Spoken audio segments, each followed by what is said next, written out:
Presidente Repubblica Zera Muzorta halo incontro cortesia com o embaixador Croácia, onde faz posição conjunta necessidade urgente proteger cidadão com impacto crise global.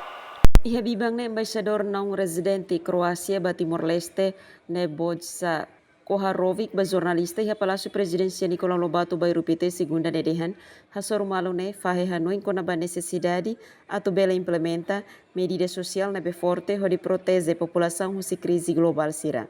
Durante o encontro, o embaixador Koharovic aprecia Timor-Leste e a tradição democrática nebe forte no expressa a Croácia e apoio entusiasmo a adesão Timor-Leste ba ASEAN, onde destaca ASEAN na União Europeia no dar rede vital ba estabilidade global.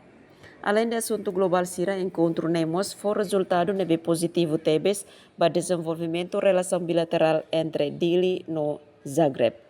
Encontro ne foi resultado dia marca passo significativo e da baoen, onde hameting amizade diplomática no visão conjunto ba paz entre Timor-Leste e Croácia. Emerenciana Pinto, STL News.